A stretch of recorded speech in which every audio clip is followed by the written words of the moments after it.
بسم اللہ الرحمن الرحیم. آپ ذرا درود شریف پڑھ لیں. اللهم صل على سيدنا مولانا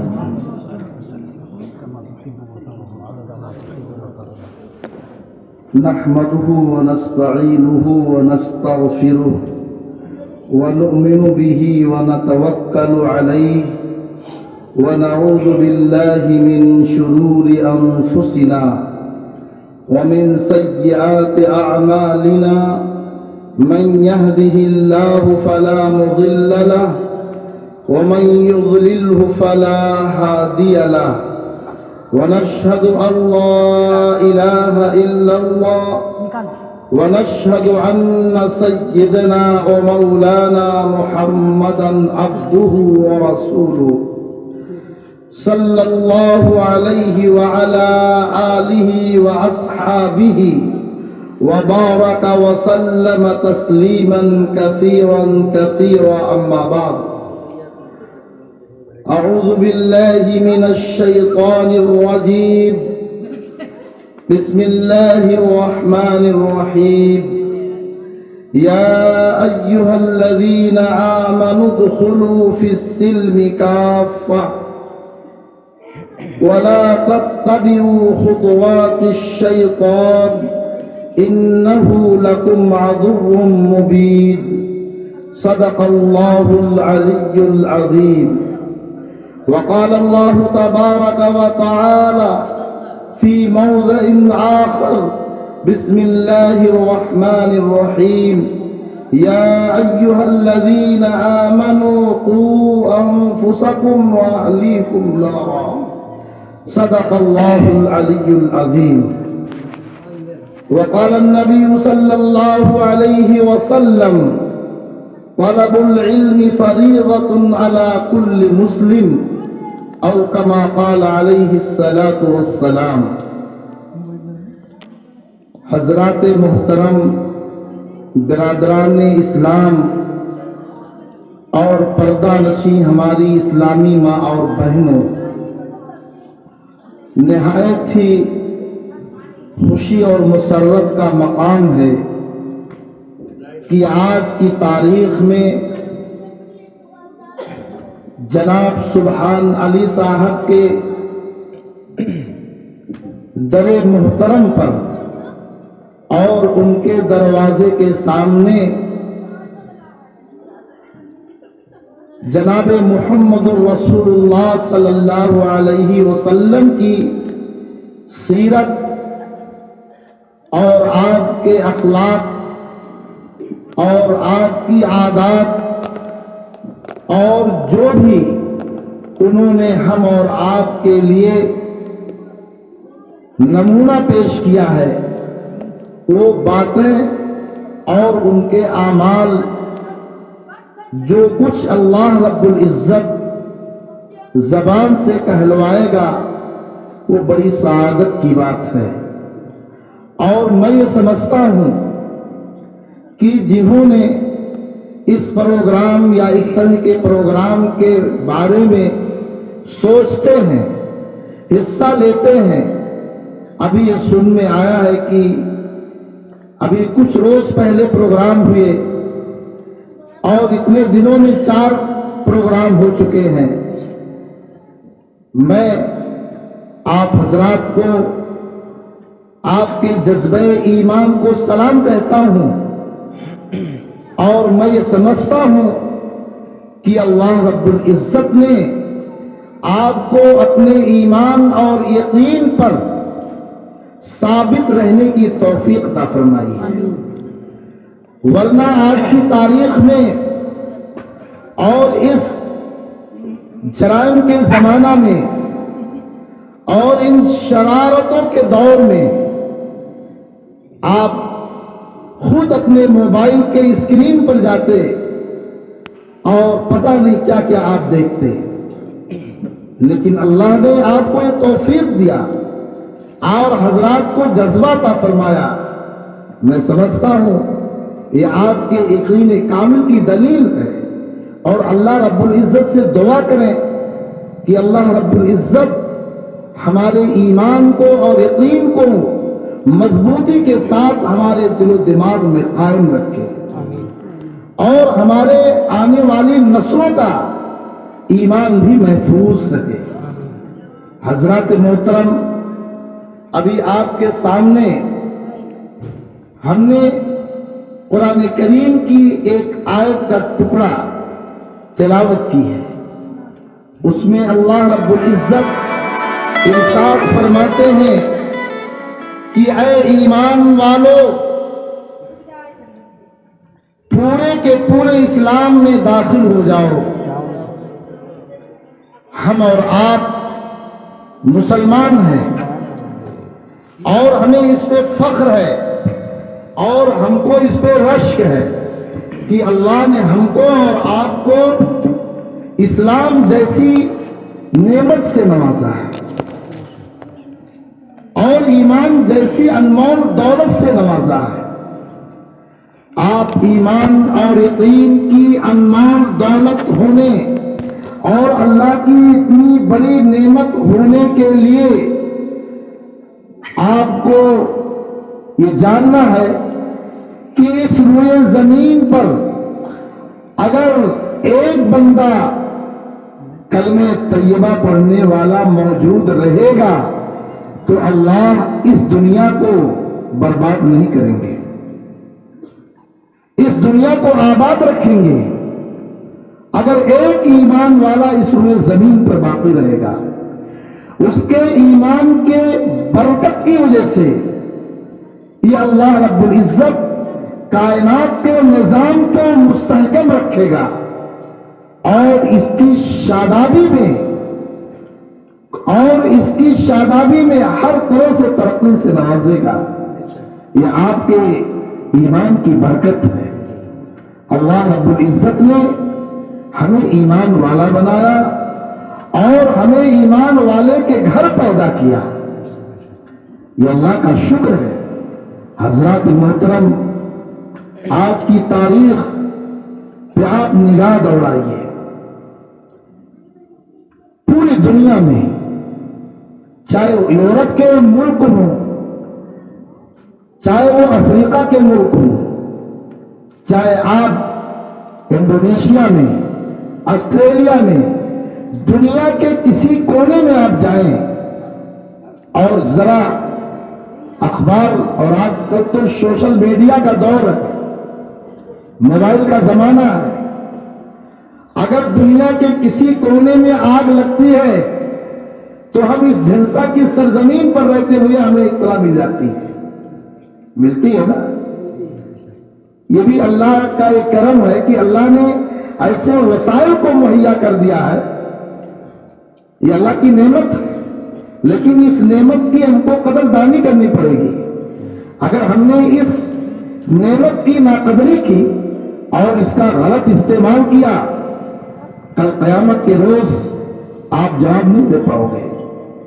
تو میں یہ کہہ رہا تھا کہ دنیا کے کسی بھی کونے میں کوئی بھی واقعات رونما ہوتے ہیں، ہم اور آپ جانتے ہیں۔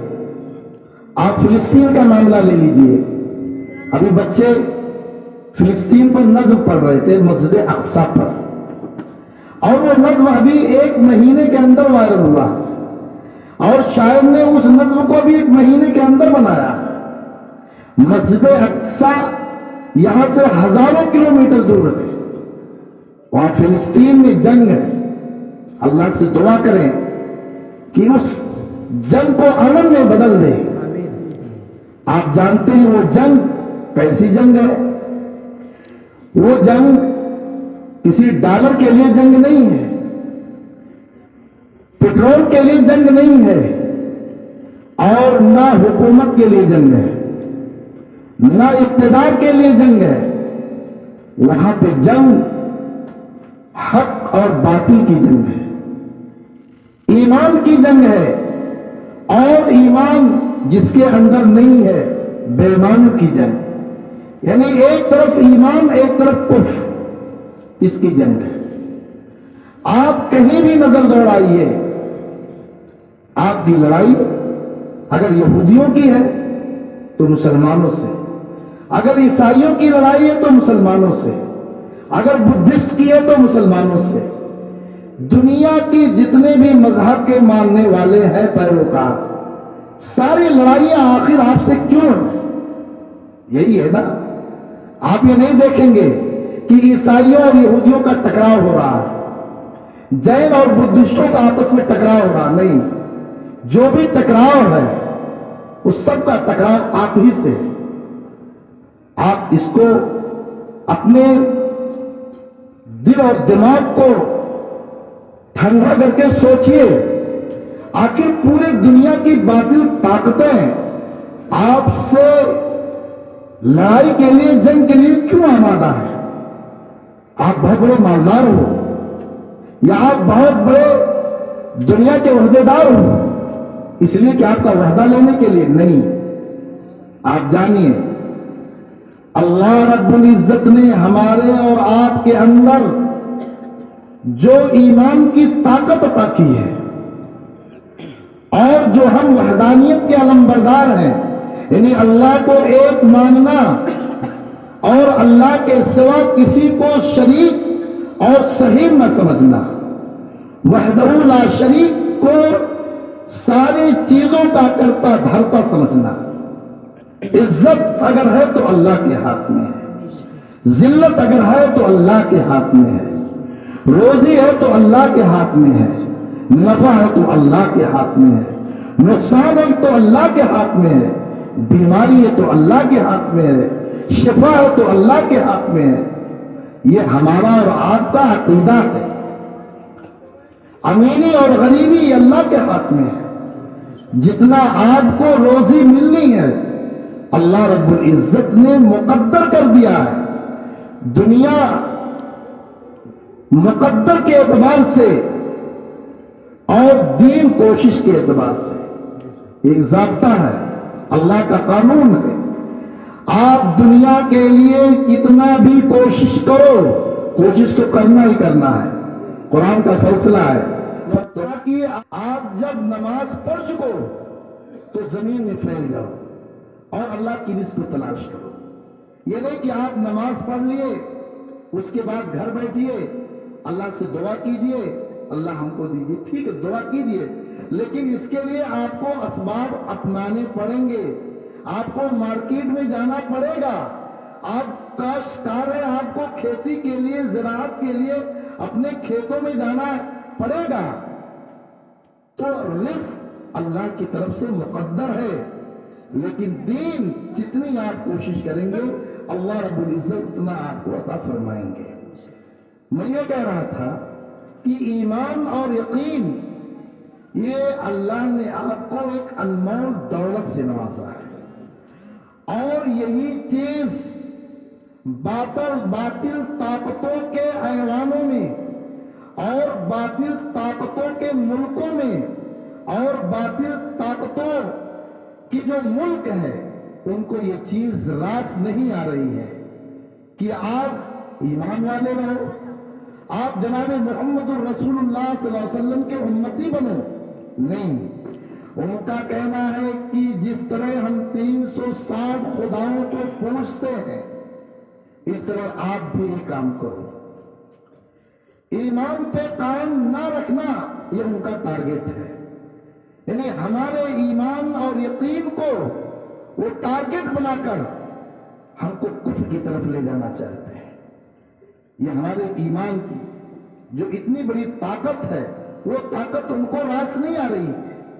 حضرات محترم، آج سے 1445 سال قبل اللہ کے رسول صلی اللہ علیہ وسلم جب مکۃ المکرمہ میں آپ نے نبوت کا اعلان کیا اور آپ نے یہ فرمایا وادی صفا میں آ کر یا ایھا الناس قولوا لا الہ الا اللہ تفلحوا، اے لوگو لا الہ الا اللہ کہہ لو کامیاب ہو جاؤ گے. آپ نے پورے مکہ کے لوگوں کو اکٹھا کیا اور تمام خاندان کے لوگوں کو جمع کیا. اس میں آپ کے خاندان کے لوگ بھی تھے، بڑے بڑے سرداران قریش تھے، آپ کے خانوادے کے لوگ تھے، آپ کے رشتہ دار تھے، سب لوگ اکٹھا ہو گئے۔ اس کے بعد آپ نے اعلان کیا، اے لوگوں لا الہ الا اللہ کہہ لو، کامیاب ہو جاؤ گے۔ جب آپ نے ایمان اور یقین کی اس دعوت کو بلند کیا اور سب سے پہلا آپ نے جب یہ دعوتی مشن کو جاری کیا اور تمام لوگوں کو کامیابی کی ضمانت دینے کے لیے لا الہ الا اللہ محمد رسول اللہ پڑھنے کی ترغیب دی، تو کوئی نہیں، آپ کے چچا ابو لہب کا نام سنا ہوگا آپ نے۔ ابو لہب اٹھتا ہے اور بالکل غصے سے غضبناک ہو کر کہتا ہے، تبا لک لہذا جمعتنا یا محمد، تمہیں ناس ہو، تیری بربادی ہو، کیا اسی لیے ہم لوگوں کو اکٹھا کیا تھا؟ یعنی ہم جس 360 بتوں کی پرستش اور پوجا کرتے ہیں اس کو آپ 360 بتوں کو ریجیکٹ کر رہے ہو اور ایک خدا کے بارے میں آپ کہہ رہے ہو۔ وہ ابو لہب یہ کہہ کر پورے مجمع کو بکھیر دیا اور وہاں سے واک آؤٹ کر کے چلا گیا۔ اللہ کے رسول صلی اللہ علیہ وسلم چچا کے اکسانے سے اور چچا کے اس طرح غضبناک ہونے سے اور ان کی چیلنج سے آپ متاثر نہیں ہوئے۔ آپ دھیرے دھیرے دھیرے دھیرے مکۃ المکرمہ میں بہت سارے لوگ کلمہ پڑھنے والے ہو گئے۔ اس کے بعد آپ 13 سال مکۃ المکرمہ میں جن جن حالات سے آپ گزرے ہیں، اسی ایمان اور یقین کو بچانے کے لیے اور اسی ایمان اور یقین کو پھیلانے کے لیے 13 سالہ زندگی اگر آپ دیکھیں گے روکتے کھڑے ہو جائیں گے۔ صحابہ کرام رضوان اللہ علیہم اجمعین پر کتنی تکلیفیں آئیں۔ بچے کتابیں پڑھتے ہیں رسالہ میں، آپ اس کو دیکھیے۔ 10 سال آپ مدینہ منورہ میں رہے، وہاں بھی آپ نے ایمان و یقین کی دعوت کو عام کیا۔ 23 سال جناب محمد رسول اللہ صلی اللہ علیہ وسلم نے اس انمول دولت کو مکمل کر کے، یعنی اس ایمان کو مکمل کر کے اپنے صحابہ کرام رضوان اللہ علیہم اجمعین کی ایک پوری جماعت تیار کر دی، اور وہ جماعت کی تعداد کم و بیش 1,24,000 تھے۔ جیسے انبیاء ہے نا، نبی کتنے تھے؟ حضرت آدم علیہ السلام سے لے کر اب تک کہا جاتا ہے کہ کم و بیش 1,24,000 انبیاء علیہم السلام اس دنیا میں تشریف لائے۔ تو کم و بیش ہمارے آخری نبی جناب محمد رسول اللہ صلی اللہ علیہ وسلم کے جو شاگرد تھے، اور آپ نے جتنے لوگوں کو اپنی تربیت سے سجایا تھا، ان کی تعداد بھی مورخین بتاتے ہیں، علماء بتاتے ہیں، کم و بیش کا مطلب یہ ہوتا ہے کم بھی ہو سکتے ہیں، زیادہ بھی ہوتا ہے، اسی لیے کہا جاتا کم و بیش 1,24,000 صحابی ہیں۔ لیکن آپ جائیے وہاں مکۃ المکرمہ میں، اللہ کرے جس کو حج کی ابھی توفیق نہیں ہوئی وہ دعا کرے کہ اللہ تعالی ہمیں حج کی توفیق عطا فرمائے۔ آپ مکۃ المکرمہ میں جائیں گے، آپ وہاں سے پوچھیں گے وہاں کے لوگوں سے، یار 1,24,000 انبیاء ان کی قبریں کہاں ہیں؟ پورا ایک میدان ہوگا۔ آپ مدینہ میں جائیں گے، وہاں جنت البقیع ہے، وہاں بھی قبریں ہیں، لیکن آپ یقین جانیے صحابہ کرام رضوان اللہ علیہم اجمعین جو 1,00,000 سے زائد تھے، وہاں آپ 20-25 ہزار بھی قبر نہیں پائیں گے۔ اتنی تعداد ہوتے ہوئے 2009 میں الحمدللہ مجھے جانا ہوا حج کے لیے۔ میرے دوست مدینہ منورہ میں پڑھاتے ہیں، تو انہوں نے اپنی کار سے مجھے پورے مدینہ منورہ کا سیر کرایا اور اچھی اچھی جگہوں کو دکھایا. ہم لوگ کتاب پڑھے تھے, ہم نے کہا یار یہ جگہ دکھاؤ, یہ جگہ دکھاؤ. سب نے دکھایا انہیں اپنی کار سے. اور وہ قبا میں ان کا مقام تھا, وہ اپنا گھر بنائے ہوئے تھے. تو مغرب سے عشاء کے بعد بھی انہوں نے پورا دورہ کرایا.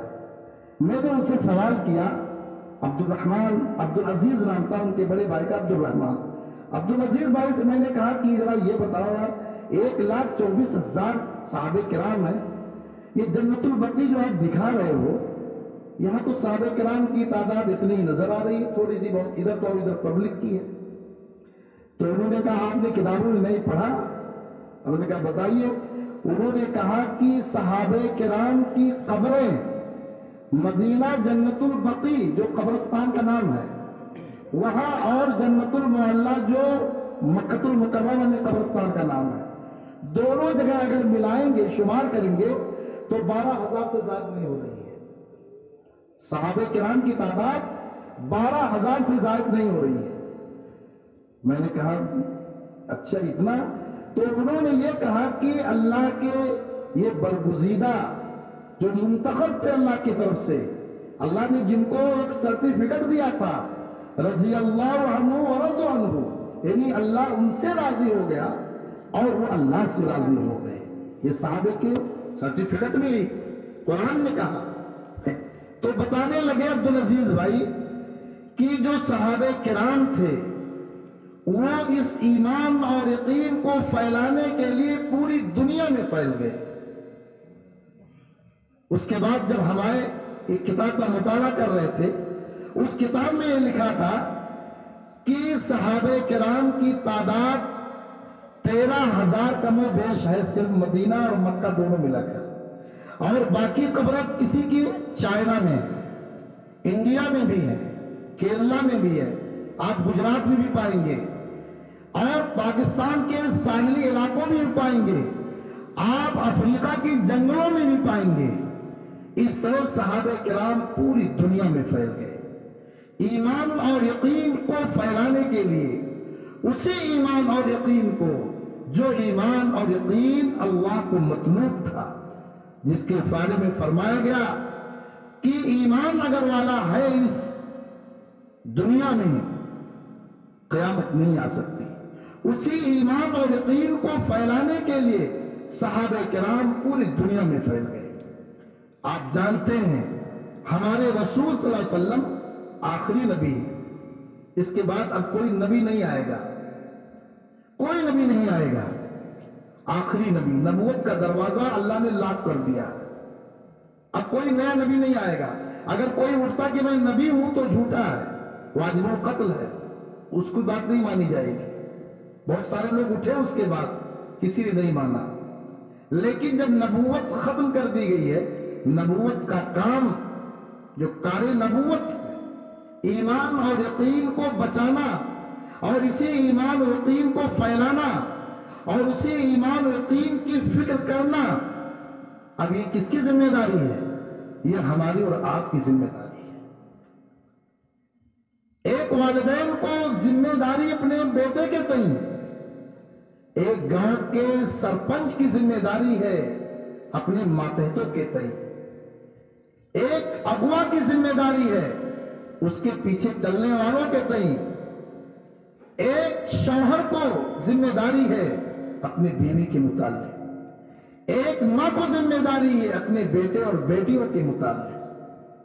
ہر ایک اپنے وقت کا کار نبوت کا ذمہ دار ہے, کوئی نہیں بچ پائے گا. یہ کہو کہ لکھنؤ سے, دارالسلامیہ بستی سے اور بہت ساری جگہوں سے علماء کرام آئیں گے, آپ سے یہ کہیں گے بابا موبائل آپ عشاء کے بعد سو جائیے, رات کے 11-12 بجے تک موبائل مت دیکھیے. مولانا ارشد مدنی صاحب نہیں آئیں گے کہنے, یہ آپ کو اپنے دل کے مفتی سے فتویٰ لینا پڑے گا.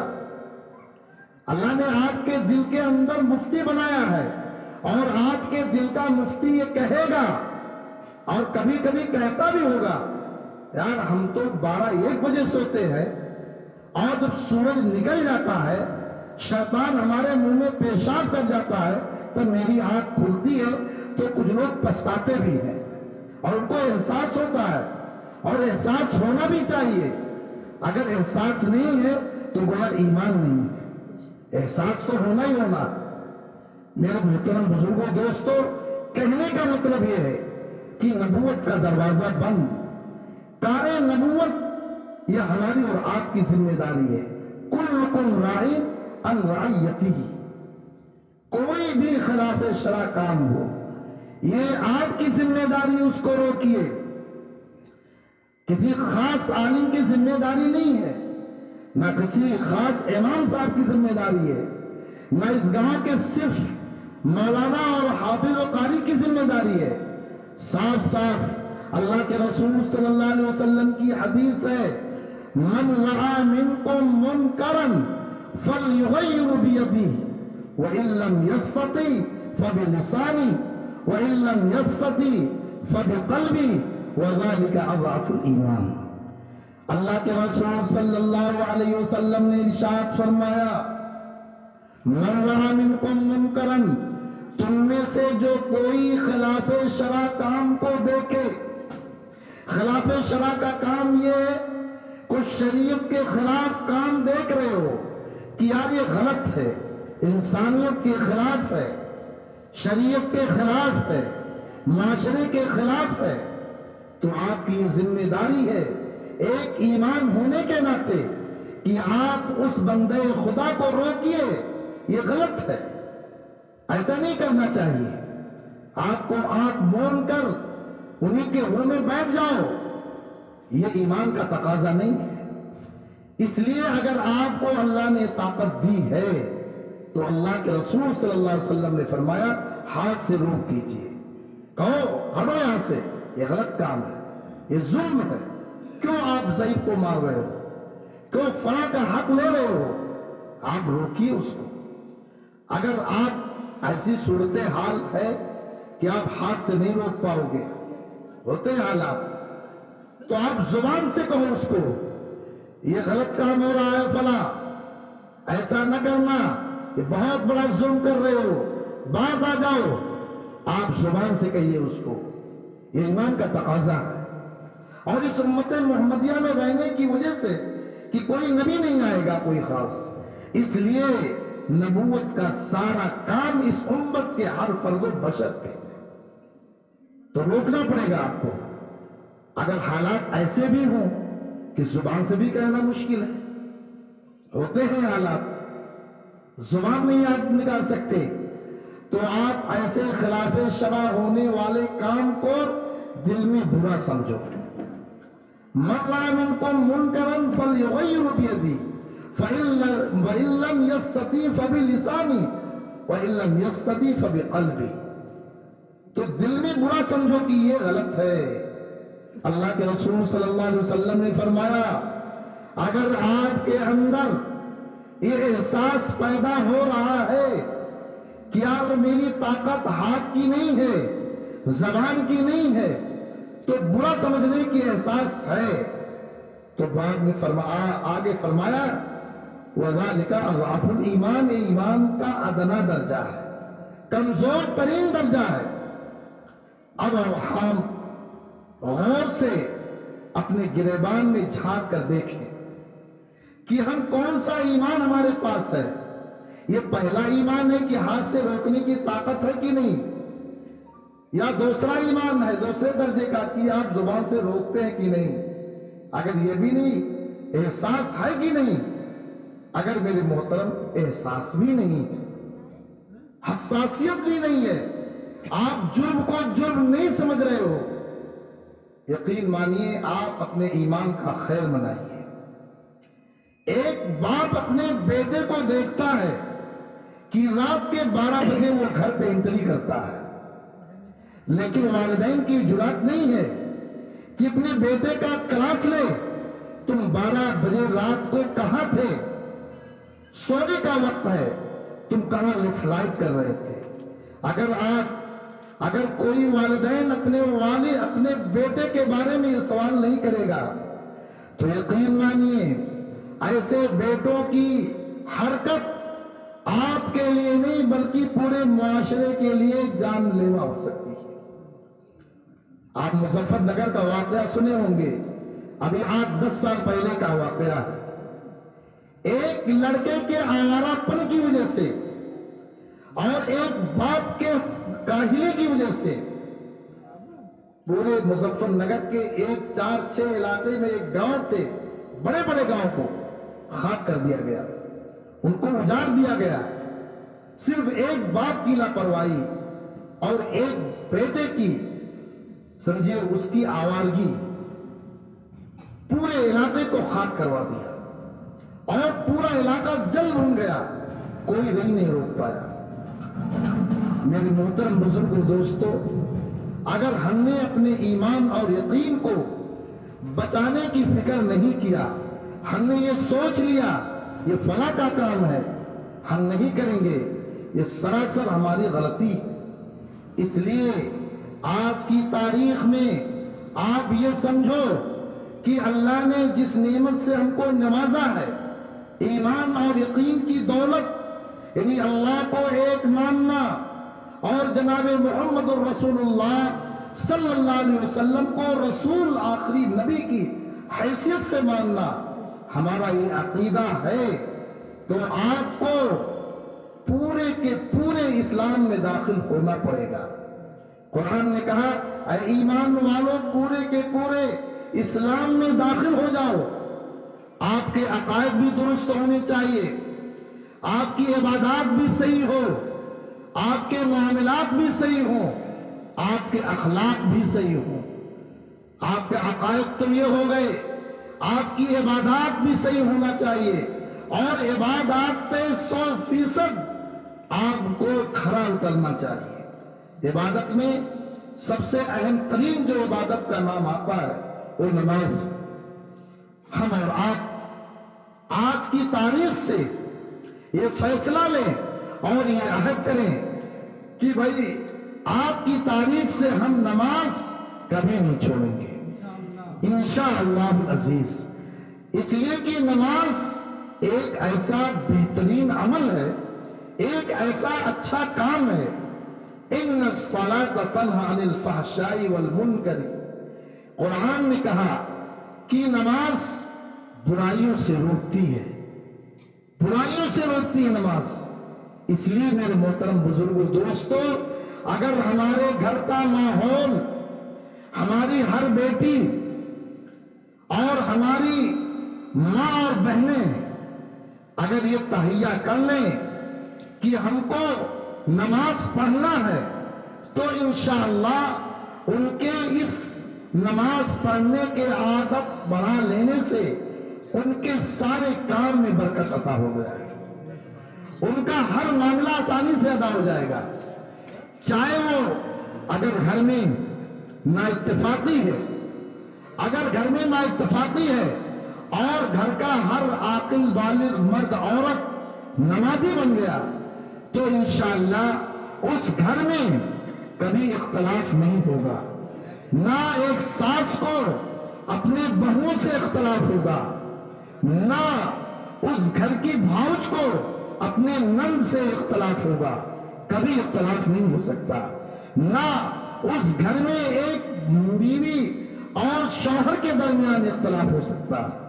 اگر ہمارے خاندان میں، ہمارے گھروں میں 100% نمازی کی عادت پڑ جائے، اور نماز پڑھنا چاہیے، یہ نماز اتنا بہترین حسن عمل ہے۔ بھائی نماز کے تو کافر اور مسلمان کے درمیان تو فصل ہے۔ اس لیے میرے محترم بزرگوں، دوستو، نماز تو اتنا آسان ہے کہ اللہ رب العزت نے بڑی آسانیاں دی ہیں اور بہت سہولتیں دی ہیں۔ اگر آپ کو بیٹھ اٹھنے کی طاقت نہیں، کھڑے ہونے کی، تو فیصلہ شریعت نے یہ کیا ہے کہ آپ بیٹھ کر نماز پڑھو، آپ بیٹھ کر نماز پڑھو۔ اگر اللہ نے آپ کو بیٹھنے کی طاقت بھی نہیں دی ہے تو اشارے سے نماز پڑھو، اللہ قبول کرے گا۔ اس لیے نماز کے بارے میں ہر آدمی یہ تہیہ کر لے، یہ عہد کر لے کہ ہم کو نماز پڑھنا ہے۔ اگر آپ اور ہم نماز پابندی کے ساتھ پڑھیں گے تو انشاءاللہ العزیز ہمیں کوئی باطل طاقت اپنے روزگار سے محروم نہیں کر سکتا ہے. ہمارا ایمان مضبوط ہوگا اور نہ ہمارے ایمان پر حملہ ہو سکتا ہے. اس لیے میرے محترم بزرگوں دوستوں، مجھے بڑی خوشی ہے کہ نہایت ہی اطمینان کے ساتھ، سنجیدگی کے ساتھ آپ حضرات باتوں کو غور سے سن رہے ہیں. یہ بڑی خوشی کی بات ہے. گویا ہم اور آپ پیاسے ہیں، پانی کی ضرورت ہے تاکہ ہمارے ایمان سیراب ہو جائے اور ہمارا ایمان شادابیوں کے ساتھ گزرے.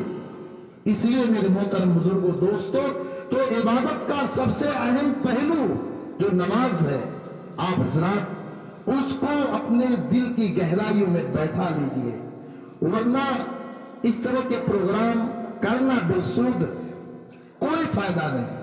رات کو جاگنا، ٹھنڈک کو برداشت کرنا، آنا اور جانا، یہ سب فضول خرچیوں میں آ جائے گا.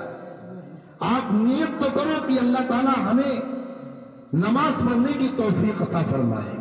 انما الاعمال بالنیات، اگر ہم نے نیت کر لیا ہے تو اللہ رب العزت آپ کے نیت کی برکت سے آپ کے اوپر نماز پڑھنا بھاری نہیں ہوگا. آپ عشاء کی نماز پڑھیں گے اور شوق سے وضو کریں گے، لاکھ ٹھنڈی پڑے. آپ فجر کی نماز کے لیے بیدار ہو جائیں گے، لاکھ آپ کے نرم اور صوفہ پڑے ہوئے ہو، آپ اٹھ کے جا کے باجماعت نماز فجر کی پڑھیں گے. حضرات محترم، یہ ایمان کی ضرورت ہے. ہمارا ایسا ایمان، یہ کیسا ایمان کہ مؤذن پکارتا حی علی الصلاۃ، حی علی الصلاۃ، آؤ نماز کے لیے، آؤ نماز کے لیے. ہمارا ایمان کا تقاضا ہے کہ ہم مؤذن کی اذان پر لبیک کہیں اور ہم مسجد کا رخ کریں. حضرات محترم، اگر ہماری ماں اور بہنیں اپنے گھروں میں ہیں، حی علی الصلاۃ کی آواز سن رہی ہیں، اس کا جواب دیں اور اپنے سارے کام کو بند کر دیں. یہاں تک کہ بتایا جاتا ہے اگر توے پر روٹی ہے تو اس روٹی کو پورا کر کے آپ نماز کے لیے تیار ہو جائیں اور اپنے کام کو پھر پورا کریں. دیکھیے جو گھنٹوں کا کام ہے وہ 20-25 منٹ میں ہو جاتا ہے. اس لیے اس میں برکت ہے. اور نماز پڑھنے کی جب عادت پڑ جائے گی اور ہماری خواتین میں جب نمازی آ جائیں گے، جب نمازی بن جائیں گے خواتین، تو انشاءاللہ معاشرے میں انقلاب آ جائے گا. اس لیے کہ خواتین کا جو رول ہوتا ہے وہ بہت ہی انقلاب آفری ہوتا ہے. اگر خاتون خانہ نمازی بن گئی تو انشاءاللہ اس معاشرے کا کوئی مرد بے نمازی نہیں ہوگا. اس لیے میرے محترم بزرگوں دوستوں، عبادات کے سلسلے میں آپ نماز پر دھیان دیجیے.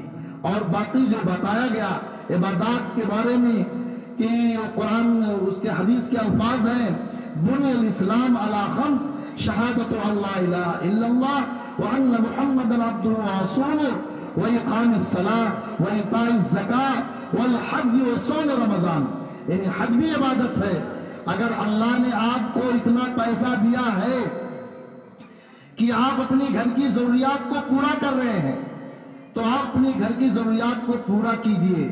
اور آپ کے پاس بینک بیلنس ہے کہ آپ فلائٹ کے ذریعے آپ مکہ المکرمہ پہنچ جائیں گے، تو ایسے مرد، عاقل بالغ مرد عورت پر حج فرض ہو جاتا ہے. اور یہ زندگی میں صرف ایک بار ہے. اور زکوٰۃ کا معاملہ ہے، زکوٰۃ سال میں صرف ایک مرتبہ ہے اور وہ 2.5%، 100 روپے میں 2.5 روپیہ آپ کا جو بیلنس ہے. اس طریقے سے رمضان المبارک کا روزہ بھی سال میں ایک مرتبہ. تو یہ عبادات ہیں، معاملات ہیں. ہمارا اور آپ کا معاملہ بھی اچھا ہونا چاہیے. معاملہ کا مطلب یہ ہوتا ہے کہ آپ لین دین کسی سے کریں، آپ قرضہ کو عام کسی سے لیں تو اس کو لکھ لیا کریں اور اس میں نہایت ہی دیانتداری کے ساتھ حساب و کتاب رکھیں، ایک دم کلیئر کٹ حساب رکھیں اس میں بجھانے والی بات نہ ہو، معاملہ صاف ہونا چاہیے۔ اگر آپ تاجر ہیں تو دیانتداری کے ساتھ آپ تجارت کیجیے، یہ ہے معاملات۔ اسی طرح اخلاق کے بارے میں بھی آتا ہے کہ آپ اپنے اخلاق کو اتنا عمدہ بناؤ۔ اے لڑکے، اے شور نہیں، تھوڑا خاموش ہے، بھی بات ختم ہو جا رہی ہے۔ اخلاق کے متعلق آپ ایسے اپنے اخلاق کو اس طرح پیش کریں کہ سامنے والا آپ کے اخلاق سے متاثر ہو جائے، اس لیے کہ میٹھی زبان سے بڑے اہم مسئلے کو، بڑے سے بڑے اہم مسائل کو حل کیا جا سکتا ہے۔ اس لیے میرے محترم بزرگوں اور دوستوں، اخلاق پیش کیجیے۔ آپ اپنی بد اخلاقی سے کسی کو پریشان نہ کرو۔ اللہ کے رسول صلی اللہ علیہ وسلم کی ایک حدیث ہے، بہت زبردست ہے وہ حدیث، آپ ذرا غور سے سنیے۔ اللہ کے رسول صلی اللہ علیہ وسلم نے ارشاد فرمایا، واللہ لا یؤمن، واللہ لا یؤمن، واللہ لا یؤمن۔ آپ نے 3 مرتبہ قسم کھا کے فرمایا، اللہ کی قسم وہ شخص مومن نہیں، اللہ کی قسم وہ شخص مومن نہیں، اللہ کی قسم وہ شخص مومن نہیں۔ صحابہ کرام بیٹھے ہوئے تھے، سوال کیا گیا، من یا رسول اللہ، اے اللہ کے رسول، کون مسلمان مومن نہیں ہے؟ صحابہ کرام تو مسلمان ہی تھے، کہا کون مسلمان مومن نہیں ہے؟ فرمایا الذی لا یأمن جارہ بوائقہ، فرمایا کہ وہ مسلمان مومن نہیں ہے جس کا پڑوسی اس کی بد اخلاقی سے، اس کے شرارتوں سے محفوظ نہ ہو۔ جس کا پڑوسی اپنی اس کی شرارتوں سے، یعنی وہ پڑوس جو اس کا بغل میں پڑوسی ہے، دوسرا پڑوسی اس کی بد اخلاقی سے پریشان ہو، محفوظ نہ ہو، مطمئن نہ ہو، ہر وقت ٹینشن میں ہے، کبھی اپنا پرنالا یعنی جو پانی گرنے والے جو پائپ ہوتے ہیں اس کی وجہ سے پریشان کر رہا ہے، کبھی اپنی نالیاں لا کر اس کے گھر میں ٹچ کر رہا ہے، اور کبھی کوڑا کباڑ لا کر یا گالی گلوچ کوئی اور معاملہ ہو، ہر وقت پڑوسی سے گالی گلوچ اور وہ پریشان کر رہا۔ تو اگر اس طرح ہمارے اور آپ کے اندر یہ عادت ہے تو آج یہ فیصلہ کریں کہ ہم اپنے پڑوسیوں کے ساتھ حسن سلوک کا معاملہ کریں۔ ہاں اگر حق کی بات ہے، اگر حق کی بات ہے تو حق کی حقانیت کے لیے آپ نرم گوئی سے، نرم دل سے، بھائی چارہ سے اس کو سمجھائیے کہ بابو یہ غلط ہے، یہ صحیح ہے، آپ غلط میں جا رہے ہو۔ یہ نہیں کہ وہ ناحق ہے آپ فوراً لاٹھی ڈنڈا لیے ہاتھا پائی گالی گلوچ شروع ہو گئی، ایسا نہیں۔ اس لیے فرمایا کہ وہ شخص مومن نہیں جس کی شرارتوں سے اس کا پڑوسی محفوظ نہ ہو۔ ہم اور آپ گاؤں میں رہتے بستے ہیں، ہر ایک دوسرے کا پڑوسی ہے، ہم اور آپ جانتے ہیں۔ اس لیے میرے محترم بزرگوں دوستوں، اپنے اندر اتحاد، اتفاق، حسن اخلاق کا معاملہ کو، اور اگر کوئی مومن کسی مومن سے 3 دن سے زائد کلام کرنا ہو گیا، بند ہو گیا، تو یقین مانیے اگر اس کی موت ہو گئی وہ جہنم ہے، وہ حق تلفی کرنے والا ہے، اس کو اللہ معاف نہیں کرے گا۔ اس لیے ہم اور آپ اپنے بھائیوں سے تعلقات کو قائم رکھیں، رشتہ داریوں سے ناتا نہ توڑیں، جو معاملات ہوں اس معاملات کے حل کے لیے آپ فارمولہ پیش کرو، اس کے لیے آپ بیٹھک کرو، 4 لوگوں کو بلائیے اور یہ کہیے بابو یہ غلط ہے، آپ اپنے فیصلے کو سوچو کہ آپ حق پر ہو یا ناحق پہ ہو۔ اس لیے میرے محترم بزرگوں دوستوں، یہ اخلاق تو پیش کرنا پڑے گا آپ کو۔ میں یہ کہہ رہا تھا کہ یہی یقین اور ایمان، ایک طریقہ اور ہے اس کا بچانے کا۔ یہ آپ مدارس دیکھ رہے ہیں نا، یہ جگہ جگہ گاؤں میں، مسلم بستیوں میں جو مکاتب اور مدارس کو قائم کیا گیا ہے، ہمارے علماء نے، ہمارے بڑے بزرگوں نے جو مدرسے کو قائم کیا ہے اور جو مکاتب کو قائم کیا ہے، بہت بڑا کام کیا ہے۔ اگر ہمارے گاؤں میں یہ مدرسہ اشرف العلوم نہ ہوتا، آپ بتائیے، اگر کوئی 10-12 سال کا لڑکا یا لڑکی ہے، اس سے آپ کلمہ پوچھئے، وہ کلمہ سنائے گی اور وہ نماز کا طریقہ جانے گی۔ لیکن اگر یہ مدرسہ نہ ہوتا، یہ ہمارے بچے اور بچیاں مانتیسری میں جاتے، کانوینٹ میں جاتے اور رنبیر میں چلے جاتے، شروع ہی سے KG سے LKG سے، تو نماز کا طریقہ بتاتے؟ نماز کا طریقہ نہیں بتائیں گے، نماز کا طریقہ مدرسے والے بتائیں گے۔ اس لیے میں آپ حضرات سے، اور میں جہاں کہیں آج کل جو پروگرام چل رہے ہیں، تقریباً اس مہینے بہت سارے پروگرام ہوئے، 8-10 لگاتار پروگرام چل ہی رہے ہیں، اور مدرسے کے اور مکتب کی اہمیت کو بتایا جا رہا ہے کہ آپ برائے مہربانی آپ اپنی مقامی مکتب کا خیال رکھو، اور سب سے پہلے اپنی اولاد کو مدرسوں میں داخل کراؤ، اور وہاں مدرسوں میں قرآنی تعلیم دلاؤ، ایمانی تعلیم دلاؤ۔ پھر اس کے بعد جب مدرسے میں پڑھ لیں، اس کے بعد آپ اگر ان کو اعلیٰ تعلیم دلانا چاہتے ہیں، ہائی اسکول انڈر BA آپ کرائیے شوق سے، لیکن وہاں بھی آپ کو خیال رکھنا پڑے گا، کہیں ہمارا بچہ کسی ایسے اسکول میں تو نہیں گیا جہاں مشرکانہ حرکات ہوتا ہو، جہاں پھول چڑھائے جاتے ہوں، جہاں بت پرستی سکھائی جا رہی ہو، جہاں ڈانس کرایا جا رہا ہو بچیوں سے، یہ بھی آپ کو دیکھنا پڑے گا۔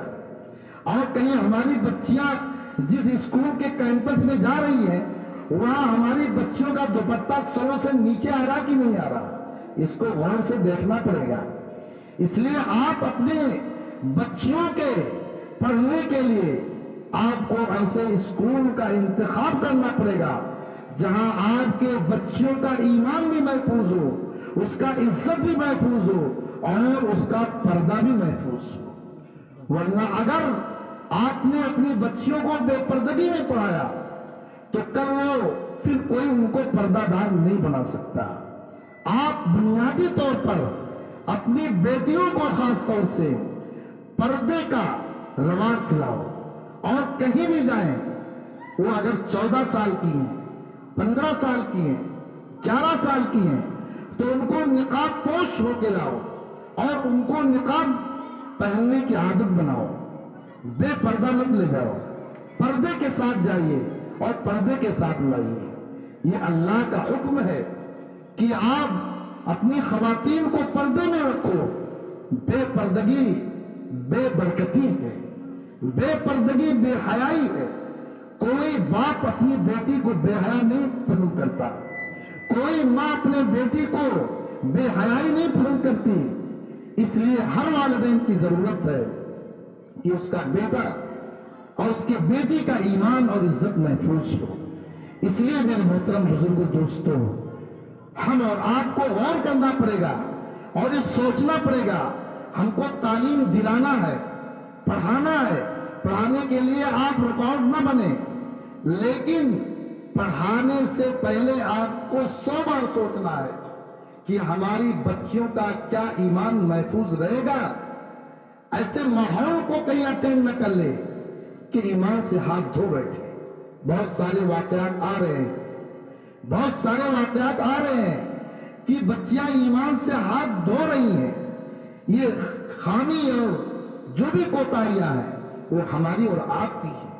اس لیے میرے محترم بزرگوں، دوستوں، اس ایمان اور یقین کو بچانے کے لیے، جس ایمان اور یقین کے لیے اللہ کے رسول صلی اللہ علیہ وسلم نے بہت ساری تکلیفوں کو برداشت کیا، صحابہ کرام رضوان اللہ علیہم اجمعین نے تکلیفوں کو برداشت کیا اور پوری دنیا میں پھیل گئے۔ آج تو ہم کو کہیں جانا نہیں ہے، ہم کو صرف یہی محنت کرنی ہے، یہ سوچ بدلنا ہے، اور تھوڑا سوچ کا زاویہ کو بدلنا پڑے گا کہ ہم اپنے بچوں کے تعلیم کہاں دلائیں، اپنے بچوں کا ایمان کیسے محفوظ کریں۔ آپ پوری دنیا کی فکر چھوڑیے، آپ اپنے گھر کی فکر رکھیے۔ اگر ہر مومن بندہ، اگر ہر مومن مائیں، اگر ہر باپ اپنے اولاد کے بارے میں فکر مند ہو گیا تو انشاءاللہ ان کے ایمان کا سودا کوئی نہیں کر سکتا، اور ان کے ایمان کو لٹیرے نہیں لوٹ سکتے۔ وہ خود مجبور ہو جائیں گے، حواس باختہ ہو جائیں گے، شرمندہ ہو جائیں گے، ناکام اور نامراد ہو جائیں گے۔ ایک واقعہ ہے، اسی ایک سبق آموز واقعہ ہے، میں اسی واقعے کو سنا کر بس اجلاس کو ختم کرتا ہوں۔ آپ حضرات جانتے ہوں گے 2 سال پہلے ایک واقعہ ہے ایک مسلم گھرانے کی بیٹی کا، اور جو سنیے، یہ کرناٹکا کی سرزمین سے یہ واقعہ رونما ہوتا 2 سال پہلے۔ ایک مسلم بیٹی ہے جس کا نام وہ مسکان خان ہے۔ وہ مسکان نام کی بچی، اس کی پرورش پرداخت گھروں پہ ہوتی ہے، اور اس کے بعد وہ کمپٹیشن ڈیل کرتی ہے، اور کرناٹکا کی ایک میڈیکل کالج میں اس کا MBBS میں ایڈمیشن ہو جا رہا ہے، پھر کاؤنسلنگ ہو رہی ہے۔ اس کے بعد جب وہ کیمپس میں آتی ہے کلاس لینے کے لیے، لوگوں نے شور، ایک لڑکی پردے کے ساتھ آتی ہے، نقاب پوش آتی ہے، اسکارف لگائے ہوئے آتی ہے۔ اس کے بعد پلان بنایا کچھ لوگوں نے کہ جب وہ لڑکی کی آمد اور انٹری کرے اسکول کے کیمپس میں، اس کے بعد سیٹیاں بجاؤ اور مشکلانہ نعرے لگاؤ، کفر آمیز جملے کسو، فرقیاں کسو۔ چنانچہ جب وہ لڑکی انٹری کرتی ہے اسکول کے کیمپس میں، اور مسکان بیٹی، اس کے بعد کچھ غنڈے اور منافرت کے ہجوم اس کو جب دیکھتے ہیں تو پردے کے خلاف آواز لگاتے ہیں، پھر وہ مشرکانہ نعرے لگاتے ہیں اور اس کے اوپر سیٹیاں بجاتے ہیں۔ قربان جائیے اس کے ایمان پر۔ وہ لڑکی ایمان کی آہنی دیوار بن کر اور ایمان یقین کا پہاڑ بن کر وہ کھڑی ہو جاتی ہے، اور اپنے دائیں ہاتھ کو بلند کر کے شہادت کی انگلی کر کے اس کا جواب لگاتی ہے، نعرے تکبیر، اللہ اکبر، نعرے تکبیر۔ 3 مرتبہ رک رک کے اس نے نعرے تکبیر، اللہ اکبر کی آواز بلند کیا۔ اس یونیورسٹی کے کیمپس میں وہ جو ہجوم تھا وہ حیران حواس باختہ ہو گیا، اس کا کوئی جواب نہیں تھا۔ اس کے بعد جب اسکول کی انتظامیہ، وہاں کے فورس والے جب آئے سامنے، دیکھا یہ منظر، فوراً فورس اور سیکورٹی والے اس بچی کو لے کر آفس میں گئے، اور اس کے بعد ان لوگوں کو ہٹایا، اور پورا وہ آپ جانتے ہیں ہر جگہ CC کیمرے لگے ہوئے ہیں، اور CC کیمرے میں اس کا یہ منظر، اس کا جو ایمانی جذبہ تھا، یہ منظر پوری عالم اسلام نے دیکھا، عرب کے لوگوں نے دیکھا کہ ہندوستان میں ایک ایسی بیٹی جس نے اپنے ایمان کے جذبے کو بلند کیا، اور کون سی بیٹی ہے۔ اس کے بعد مجھ کے گھر والوں کو مبارکباد دینے کی سلسلہ شروع ہو گئے، پتہ لگایا گیا یہ کس خان وعدے کی ہے، پتہ چلا مسلم گھرانے کی ہے، اور وہ مسلم گھرانہ اتنا عبادت گزار، اس کی ماں بھی تہجد گزار، اس کا باپ بھی نمازی، اس کا ماموں بھی نمازی، اور اس کی تعلیم ایک مقامی مکتب میں ہوئی تھی، اس کی تعلیم ایک مدرسے میں ہوئی تھی۔ اس کے بعد ماحول اس کا اسلامی تھا، اور وہ پردے میں رہتی تھی، اور پردے کے ساتھ بھی آتی جاتی تھی۔ اس وقت پردے کے خلاف کچھ سیاسی پارٹیاں آواز بلند کر رہی تھی، آج بھی کر رہی ہیں۔ اسی ماحول میں یہ معاملہ جب پیش آیا تو تمام لوگوں نے دیکھا کہ واقعی اس لڑکی کا ایمان بہت ہی قابل رشک ہے۔ اللہ سے دعا کریں اس طرح ہماری اولاد میں ایمان اور یقین کا جذبہ ہو جو ہمارے اور آپ کے لیے قابل رشک ہو۔ حضرات محترم، یہ ایک دل کا درد تھا جو ہم نے کہا آپ کی تاریخ میں حالات نہایت ہی خطرناک ہو چکے ہیں۔ اسی ایمان اور یقین کو لوٹنے کے لیے آپ کو ایمان اور یقین کے دائرے سے باہر کرنے کے لیے اور کچھ نہیں مقصد ہے، یہی مقصد آپ 100% اپنی مسجدوں کو آباد کرتے ہیں، آپ 100% اپنی اسلامی وضاقتہ میں آ جائیے، آپ 100% اپنے سارے اسلامی فرائض کو مکمل کیجیے۔ انشاءاللہ نہ ہم کو احتجاج کی ضرورت ہے، نہ ہم کو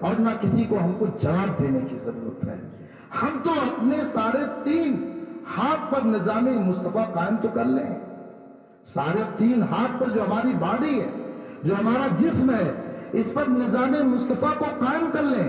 آپ دنیا کا چکر چھوڑیے، آپ کو اللہ نے ہر چیز سے نوازا ہے، آپ اس مسجدوں کو اپنی آباد کر لیجئے، محلے کو، آپ اپنے گھر کے ماحول کو اسلامی بنائیے، آپ نماز پڑھیے، گھر میں تلاوت کی آوازیں آئیں، کوئی دن ایسا نہ ہو کہ تلاوت نہ ہو۔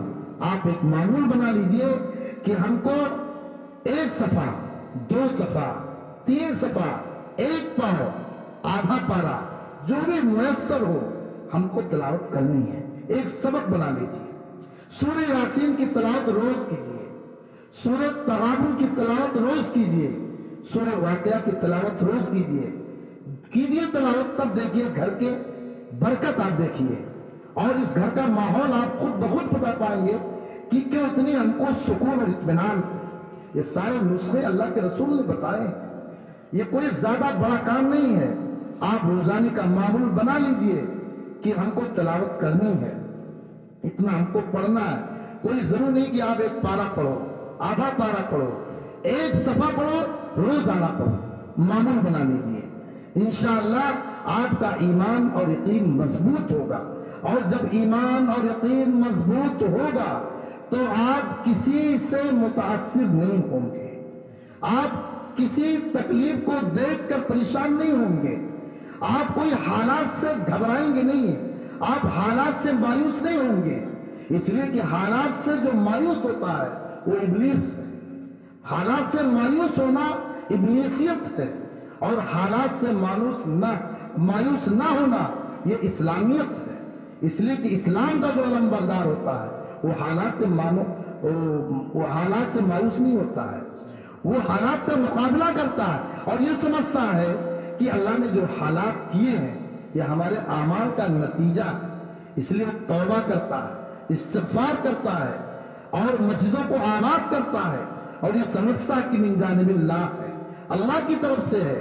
یہ نہیں کہتا کہ فلاں دشمن کی طرف سے ہے، اگر دشمن کی طرف سے سمجھ جائے گا تو ہارٹ اٹیک ہو جائے گا، کہے گا کیا ہو۔ بہت سارے لوگ فون کرتے ہیں، ملتے ہیں کہ بڑا حالت بہت خراب ہے، ملک کی بہت خراب ہے، تو ان سے کہا بھائی کیوں خراب ہے؟ تو ایک صاحب کہنے لگے بھی 1 ہفتہ پہلے، پڑھے لکھے تھے، کہ جو بھی کرو حالات بہت خراب ہے، جہاں جاؤ مسلمان کے خلاف یہ ہو رہا ہے، وہ ہو رہا ہے۔ ہم نے کہا آپ کا نام کیا ہے؟ کہا یہ۔ ہم نے کہا اذان ابھی ہوئی ظہر کی، ہم نماز پڑھ کے آ رہے تھے، حی علی الصلاۃ، مؤذن نے کہا ہو نماز کے لیے، آپ گئے نماز کے لیے، یہ بیٹھے ہو دکان پہ سگریٹ پی رہے ہو، کہ حالات خراب ہے۔ ارے پہلے جو حق کو اللہ نے حکم دیا اس کو تو کرو یار، حالات کہاں خراب ہے؟ حالات تو آپ نے خود خراب کر لیا ہے۔ قرآن نے کہا، ہاں قرآن کا مفہوم ہے کہ حالت اس وقت نہیں بدلتی جب تک کہ لوگ اپنی حالت نہ بدل لیں۔ ما بقوم حتی یغیروا ما بانفسہم، اس طرح آیت ہے، اس کا ترجمہ ہے کہ حالات خراب نہیں ہوتے جب تک کہ ہمارے اعمال کی وجہ سے حالات خراب ہو جاتے ہیں، تو ہمارے اعمال کا نتیجہ ہے۔ اس لیے ملک پر، معاشرے پر، علاقے سے کوئی بھی حالات آئے اس سے آپ بالکل متاثر نہ ہو۔ بزدلی اور ایمان دونوں اکٹھا نہیں ہو سکتے، ایمان ہو اور تم بزدل ہو جاؤ، یہ دونوں اکٹھا ہو ہی نہیں سکتے۔ اگر ایمان ہے تو بزدلی نہیں ہے، اگر بزدلی ہے تو یقیناً آپ کے اندر وہ ایمان نہیں جو ایمان اللہ کو پسند ہے۔ اس لیے میرے محترم بزرگوں، دوستوں، کہنے سننے سے زیادہ ہمیں اور آپ کو عمل کی توفیق عطا فرمائے۔ وآخر دعوانا الحمدللہ رب العالمین۔